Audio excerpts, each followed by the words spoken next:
जय Hind defence warriors. हम लोग हमेशा बात करते हैं आत्मनिर्भरता यानी कि सेल्फ रिलायंस की।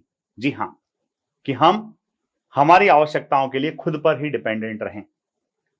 पर इसी दौरान हम लोग देखते हैं कि क्या हम हर चीज को खुद बना सकते हैं। हमको किसी ना किसी से वो चीज परचेस करना ही है, तो फिर क्यों ना हम उसको कहीं से ही परचेस करें, जहां वो हमें आसानी से उपलब्ध हो वहां से हम परचेस कर लें। और जब कॉम्पिटिटिव मार्केट होता है तो चीजें शायद विदेशों से हमारे यहाँ आने में बहुत सस्ती होती है।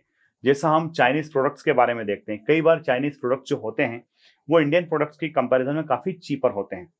किंतु सेना में, डिफेंस में आत्मनिर्भर भारत की क्या आवश्यकता आन पड़ी है, क्यों इस विषय को बहुत गंभीरता के साथ उठाया जा रहा है और हर जगह चर्चा का विषय बना हुआ है। तो प्यारे दोस्तों, हमेशा से ये दुनिया जो है दो खेमों में बटी हुई है। एक खेमे को लीड कर रहा है यूएसए और दूसरे खेमे को लीड कर रहा है रशिया।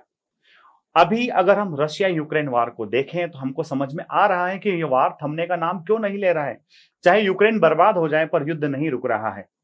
सुनने में तो यह भी आता है कि डिफेंस इक्विपमेंट्स, आर्म्स एंड एम्यूशंस के जो प्रोड्यूसर्स हैं वो नहीं चाहते कि युद्ध रुक जाए, क्योंकि अगर ये युद्ध रुक जाएगा तो इन आर्म्स एंड एम्यूशंस का यूज कौन करेगा। तो दोस्तों, जब हिंदुस्तान पाकिस्तान का युद्ध चल रहा था 1999 के दौरान, आपने एक बोफोर्स गन का नाम सुना होगा। उस बोफोर्स गन को लेकर के काफी सारी चीजें चर्चा में थी। और जब हम पाकिस्तान के खिलाफ युद्ध लड़ रहे थे, क्योंकि बोफोर्स गन हमने विदेशों से आयात की थी, विदेश से आयात करने के कारण युद्ध के दौरान जिस देश ने हमें गन बेची थी उस देश ने इस गन का गोला बारूद हमें देने से मना कर दिया। अब सोचिए, किसी भी देश की संप्रभुता उसकी सेना में ही निहित होती है। उसकी सेना अगर मजबूत है तो देश की एकता और अखंडता हमेशा बनी रहती है।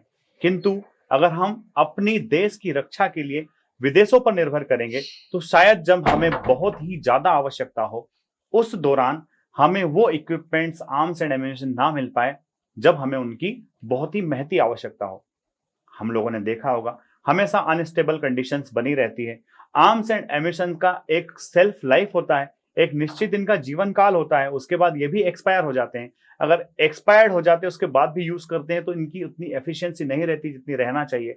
अगर हम हमेशा विदेशों से आयात करते रहेंगे तो कब खतरा आ जाए और कब कितनी मात्रा में इनकी आवश्यकता हो, शायद वो आवश्यकता हम पूरी ना कर पाए। इसलिए इनका हमारे देश में प्रोडक्शन बहुत ही जरूरी है। आगे अगर हम देखें तो चूंकि पूरी दुनिया दो खेमों में बटी है और बड़े बड़े हथियारों के सप्लायर्स जो है वो हमेशा अपना हित देखते हैं।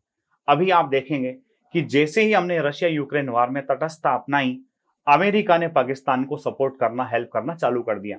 अमेरिका F-16 के मेंटेनेंस एंड सपोर्ट के नाम पर जो पाकिस्तान को सहायता दे रहा है वो कुछ और नहीं है, वो सिर्फ एक तरह से हिंदुस्तान को अपने हथकंडे में फंसाने का एक तरीका है। पर हमारे विदेश मंत्री ने भी कह दिया है कि आप किसी और को मूर्ख बनाइएगा, हमें मत बनाइएगा। क्यों? क्योंकि अब हमारी विदेश नीति को हम खुद ही अपने हिसाब से और अपनी जरूरतों के मुताबिक ड्राइव कर रहे हैं। इसलिए हम सारी चीजों को समझ पा रहे हैं और यही कारण है कि इंडिया अब रशिया के साथ ब्रह्मोस मिसाइल बना चुका है और उस मिसाइल का एक्सपोर्ट भी कर रहा है। हमने तेजस बनाया और तेजस की डिमांड इतनी है कि यूएस, अर्जेंटीना, इंडोनेशिया इस तरह के देश तेजस को खरीदना चाहते हैं। हमने बुलेट प्रूफ जैकेट्स, जिनके लिए हम हमेशा विदेशों पर निर्भर करते थे, अब वो हमारे देश में सरप्लस प्रोडक्शन हो रहा है और हम विदेशों में निर्यात कर रहे हैं। इसकी आवश्यकता सिर्फ इतनी सी है कि जिस दिन भी आवश्यकता लगे ये सारे प्रोडक्ट्स हमारे हाथ में हो और हमारी सेना, जिसको किसी युद्ध में बहुत परेशानी और हथियारों की कमी का सामना करना पड़ा, वो अब इस कमी से ना जूझे। आत्मनिर्भर भारत डिफेंस सेक्टर में अगर हम करने जा रहे हैं तो इसमें कुछ चुनौतियां भी हैं और सबसे बड़ी चुनौती है, कई बार देखने में आता है कि जो संबंधित विभाग होते हैं जिनको गोला बारूद का प्रोडक्शन करना होता है, कई बार वो अप टू द मार्क नहीं होते हैं, कई बार एक्सीडेंट्स हो जाते हैं, उससे हमारे जवानों को अपनी जान तक गंवाना पड़ती है। तो क्वालिटी चेक पर सबसे बड़ा इसमें फोकस रखना होगा। साथ ही साथ जो बड़े कारपोरेट प्लेयर्स हैं जो इस फील्ड में आ रहे हैं उनको कॉम्पिटिटिव प्रोडक्शन के लिए प्रोत्साहन देना, देश की जरूरतों के हिसाब से प्रोडक्शन करना और साथ में विदेशों में एक्सपोर्ट कर सके, ताकि हम डिफेंस में आत्मनिर्भर तो हो ही सके, साथ ही साथ विदेशों से फॉरेन करेंसी को भी जनरेट कर सके। अगर हम इन सारे लक्ष्यों में कामयाब हुए तो निश्चित तौर पर आने वाला समय हिंदुस्तान का ही है और हम विश्व गुरु और एक महाशक्ति के रूप में इंडिया एक सुपर पावर के रूप में उभरेगा। इससे हमें कोई रोक नहीं सकता। अगर आपको वीडियो अच्छा लगा है तो लाइक शेयर और सब्सक्राइब करना ना भूलें। जय हिंद, जय भारत, इंकलाब जिंदाबाद, भारत माता की